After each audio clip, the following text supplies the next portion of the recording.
Aga, ini ang Aksyon Agad TV Black Time Program yung makapangalagad sa panugod nga edisyon. Kami ang magatalakay kag magapahibalo sa Priority Development Agenda ni Governor Tony De Rosario kag sang Gobyerno Probinsyal sang Capiz. Mga balita kag impormasyon nga dapat ninyo mahibaloan. Kagkaron sa headline sa atong nagapanguna nga mga balita.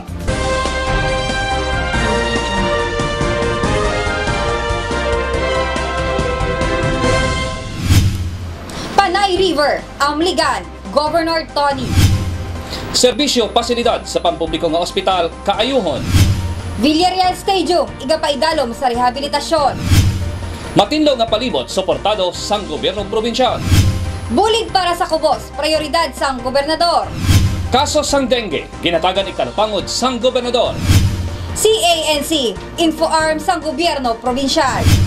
Capiz Products sa 27th Philippine Travel Mart. Sa liwa, mayong aga sa inyo tanan para sa kaundan sa atong nagapanguna nga mga balita. Executive order nga nagatukod sang isa ka konseho para proteheran ang kasubahan sa Capiz, permado na ni Governor Tony Del Rosario. Iyari ang report ni Michelle Oropio. Pag-amlig sa Panay River kag pangabuyanan sa mga magagmay nga mga mangingisda ang prioridad sang administrasyon ni Governor Tony Del Rosario. Ginkaalarma sang gobernador ang nasaksihan nga dokumentaryo sang Capiz Action News Center nga nagpakita sang sitwasyon sang suba, partikular ang nagaluntad nga pag-abuso kaangay sang lapna nga illegal settlers kag structures nga ginatunaan sang polusyon, pagnabaw sang suba, nagalutaw-lutaw nga mga basura kag madamo pa. Ginahinyo ko sa inyo tanan ang inyong kooperasyon nga mag-pindo kita no, sa aton Panay River. Ginahinyo ko man ang aton mga lokal na opisyal nga ang Panay River dapat aton na ini tabangan. Kaya sa sulod sa 2 o 3 nga tuig, madali na lang ini mapatay nga suba. Kag ang ini nga suba ng Panay River, diri nakasandig ang panangitanan sa aton mga magamay nga mga mangingisda. Setyembre 5, formal nang ginpermahan ni Governor Tony ang Executive Order No. 6 nga nagatukod sang Save Panay River Council kag Task Force nga magatutok sa pagsalbar sa nagatuhay nga problema sang kasubaan sa Capiz. Magaserbe nga chairman sang Save Panay River Council ang gobernador, Legal Officer Attorney Ronnie Dadivas, kalakip ang mga ahensya sang gobyerno nga may katungdanan sa pag-aksyon sa nasambit nga problema. Upod si Junjun de los Reyes, Michelle Oropio, Capiz Action News Center. Para sa masulhay nga paggamit kapag hatag sa dekalidad nga serbisyo sa pumuluyo, ang rason sa paghimuon nga rehabilitasyon sa Villarreal Stadium. Ini sa report ni Glycel Joy Bauson. Pagasuguran na ang rehabilitasyon sang pila ka mga pasilidad sa Villarreal Stadium. Sumugod Setyembre 26 to Oktubre 14, 2016. Iningalihok ang kabahin sang 5-point development agenda ni Governor Tony Del Rosario nga Sports Development Program. Sunod sa kay Mrs. Carmen R. Andrade, Sports and Business Affairs Consultant sang probinsya. Unahon nga pagkakaayuhon ang mga wood flooring sang basketball court sa Capiz Gymnasium nga nagaumpisa na nga magitom. Kalakip na diri ang pagbaylos ng mga lighting sang nasambit nga basketball court. So, kanugon nga pabayaan naton. Okay? And that is the reason why if we can only masalbar ta ina, no? Because that is also the pride of the Capiceños to have such a gym. So let us put it back to its old stature, no? So ang may nga ginatingoan din naton nga masalbar naton, masalvage naton kung ano ang pwede da masalvage and babalik naton sila sa ilang original. Gindugang pa ni Andrade nga sa maabot nga tuig 2017, madamo pa nga mga pasilidad sa sulod sang Villarreal Stadium ang pagkakaayuhon kag dugang ay gapahamtang para sa matawhay kag komportable nga paggamit sang pumuluyo. Isa ka bugal para sa Capiz noon nga makaangkon sa pinakamalapad nga stadium sa bugos nga Western Visayas nga high-tech kag isa sa pinakamaayo nga stadium sa bilog nga Pilipinas. Gani ginatinguhan gid sang gobyerno probinsyal ang rehabilitasyon sini. Kaupod sa kay Walter Mendoza Jr., Glycel Joy Bauson, Capiz Action News Center.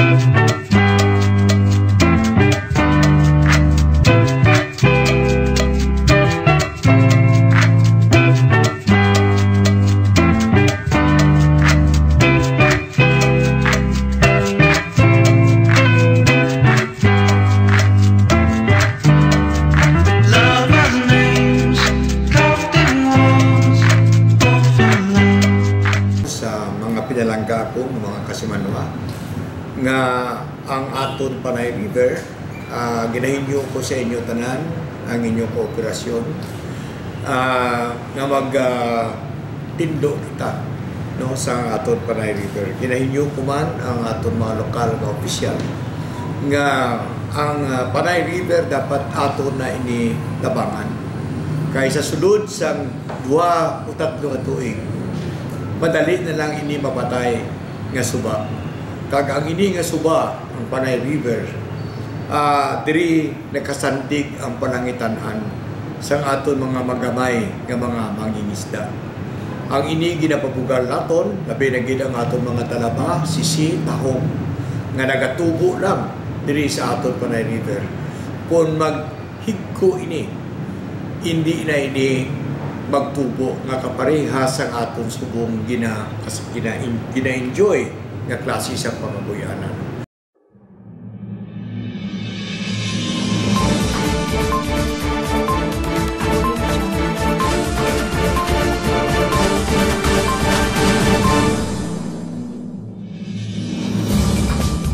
Probinsya sang Capiz, isa sa mga probinsya sa Western Visayas nga nagpahayag sang suporta sa pagproteher sa aton dunang manggad.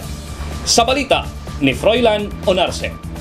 Isa ang Capiz sa kaprobinsyanan sa Western Visayas nga nagpayag sang bugos nga suporta sa pagproteher sa atong palibot kag dunang manggad.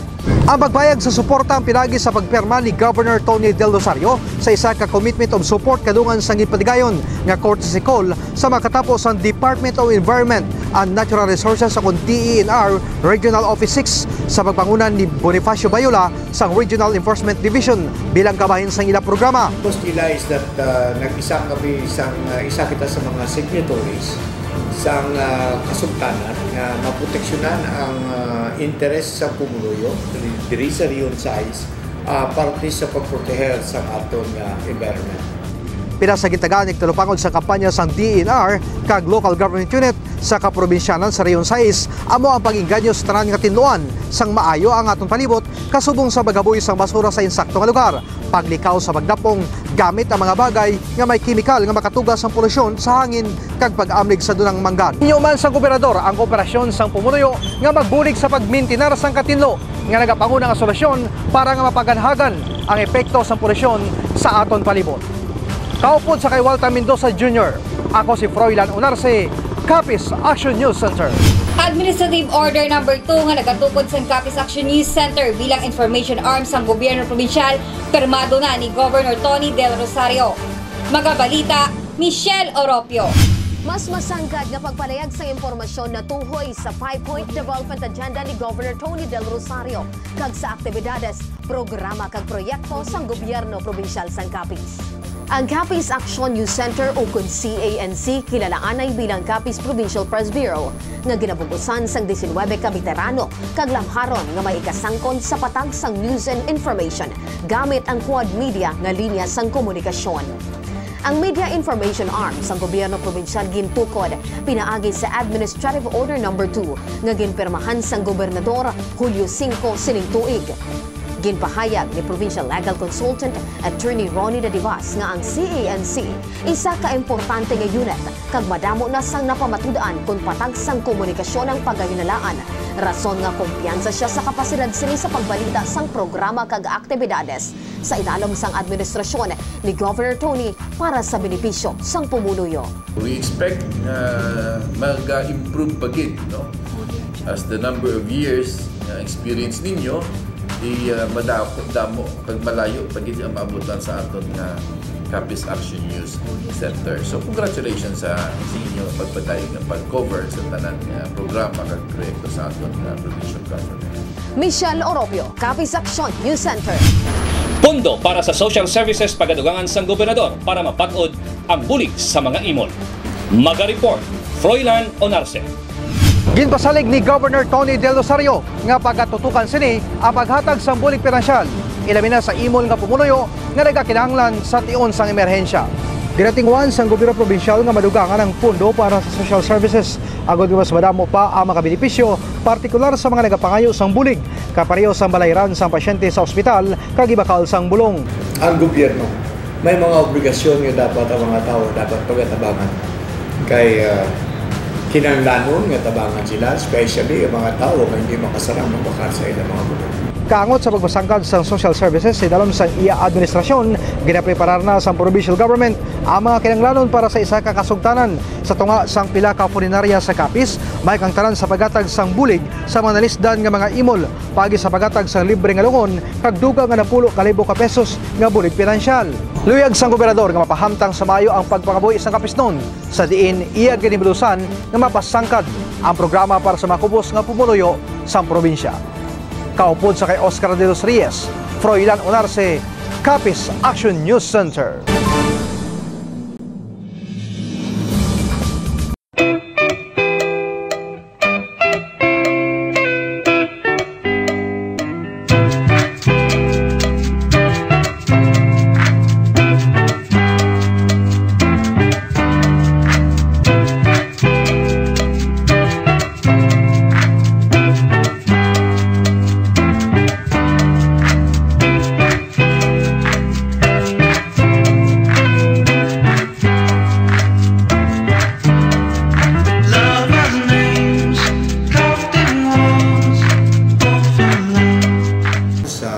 Pinalangga ko ng mga kasimanwa nga ang aton Panay River, ginahinyo ko sa inyo tanan ang inyong kooperasyon nga magtindo kita no, sa aton Panay River. Ginahinyo ko man ang aton mga lokal na opisyal nga ang Panay River dapat aton na ini labangan kaysa sulod sa 2 o 3 nga tuig. Madali na lang ini mapatay nga suba. Kag ang ini nga suba, ang Panay River, diri nakasandig ang panangitanan sa aton mga magamay nga mga mangingisda. Ang ini ginapabugal naton, labi na gid ang aton mga talaba, sisi, tahong nga nagatubo lang diri sa aton Panay River. Kung maghigko ini, hindi na ini magtubo nga kaparehas ang aton subong gina-enjoy nga klase sa pangabuyanan.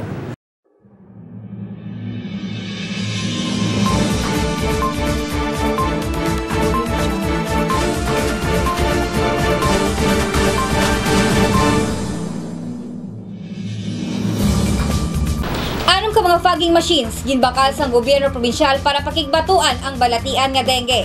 Yari ang report ni Claire Joy Emperado. Sa katuyuan nga mapangapinan ang ikaayong lawas ng Capiznon, nagdihon sang inisyatibo ang pamunuan ni Governor Tony Del Rosario agud mapaganhagan kung hindi gimangilayon nga matap ng balatian nga dengue sa probinsya sang Capiz.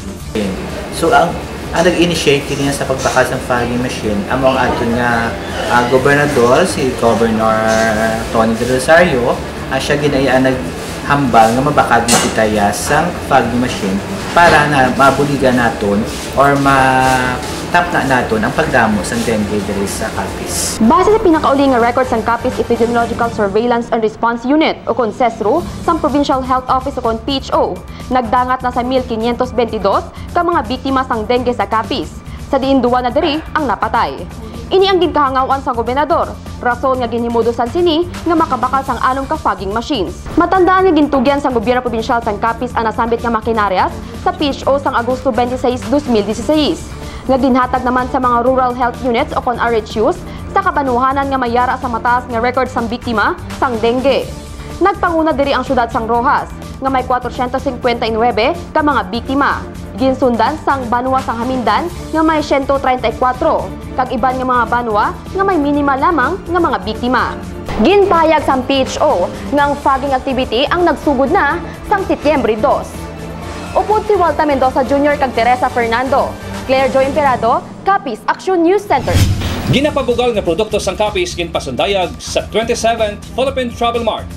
Yari ang special report ni Colleen Pasakyan. Seafoods product, turismo, kultura, kag best practices. Diri na sentro ang ginpatigayon na 27th Philippine Travel Mart sa SMX Convention Center, Mall of Asia, Pasay City, Setyembre 2, Tubtub 4. Ini ang tuigan nga ginapatigayon sa Philippine Tour Operators Association o Confiltoa sa katuyuan nga mas mapasanyog kag sakdagon ang mga produkto nga dala sa mga partisipante nagikan sa nanari-sari nga probinsya sang Pilipinas. Ginpasundayag sa probinsya sa Capiz nga kilala bilang Seafood Capital of the Philippines sa pagpanguna sa Provincial Tourism and Cultural Affairs Office o Tikaw ang manamit ng mga pagkaon nga ginapabugal sa probinsya sa Capiz, kapareho sang lukon, alimango, uga, buko pay kag madamo pa nga produkto gikan sa Capiz. Personal nga ginbisita kag nagpakita sang iya suporta si Governor Tony Del Rosario. Ang tiayon sini nga si Suzette Del Rosario, ang mga anak sa Tony Marie Del Rosario, Susan Del Rosario Ignacio, yara man si 2nd District Board Member Victor Tangco Jr., Sanday Lenny Albert Apaitan, kag Jose Nereo nga nagarepresentar sang pribado nga sektor sang probinsya. Direkta diri sa SMX Convention Center, kaupod si Oscar de los Reyes. Ako si Colleen Pasakyan, Capiz Action News Center. Para mapasiguro ang kapagro sang Capiz noon, pagpakaayo sa serbisyo kag pasilidad sa gobyerno nga mga ospital sa Capiz gintutukan. Yari ang report ni Michelle Oropio. Pagpakaayo sa serbisyo kag pasilidad sang Rojas Memorial Provincial Hospital kag mga district hospitals ang gintutukan sang Hospital Management Unit nga gintukod ni Governor Tony Del Rosario para sa benepisyo sang mga pumuluyo. Ginpahayag ni HMU Director Mrs. Melanie Arencillo nga hugot nila nga ginahatagan sang pagtamod ang pagsulbara sa mga nadiskubrihan nga problema sa ginpatigayon nga ocular inspection kaangay sang kakulangan sa pasilidad, mahigko nga pagginawi kag wala nagasanto nga pagtatap sa pasyente. Aminado ini nga hindi mangin madali ang pagsulbar sa nasambit nga mga problema kabangdanan nga kinahanglan nila ang kooperasyon sang tanan kag sa iya paglantaw sa nakaligad lamang nga 2 ka bulan talalupang duna ang maayo nga pagbag-o sa pagpalakat diri labi na kun katinlo ang istoryahan sang mga pampubliko nga ospital sa Capiz. We want to improve the services, but we cannot do this all by ourselves. We need the cooperation also of the medical staff of the respective hospitals, and hopefully our constituents will also understand, no?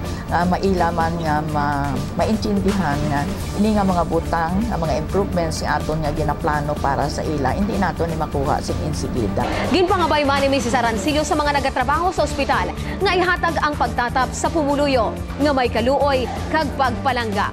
Upod si Juanpa Mendoza Jr., Michelle Oropio, Capiz Action News Center.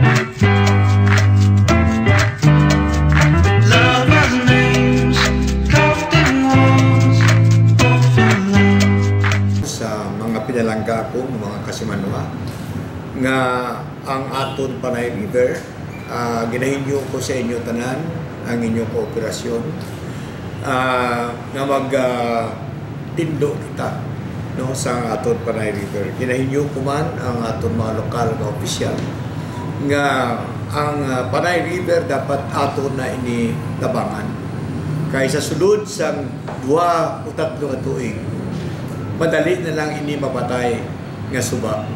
Kag ang ini nga suba, ang Panay River, diri nakasandig ang panangitanan sa aton mga magamay nga mga mangingisda.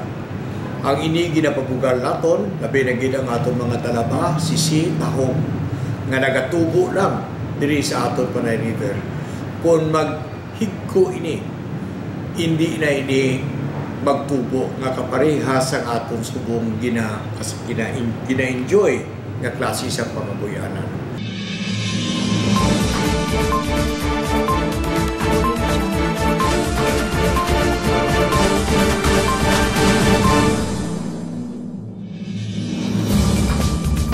Ina ang kabugusan sa aton 30 minutos kapag dulong sa labing importante nga mga balita. Mga balita kag impormasyon nga dapat ninyo mahibaluan. Sa liwat, maayong aga kag tubdob sa liwat namon nga pagpangalagan. Sa ngalan sa amon CANC Chief Mr. Edward Basilonia, Provincial Administrator Michelle Del Rosario, kag Governor Tony Del Rosario. Aksyon agad! Basta may balita, may aksyon!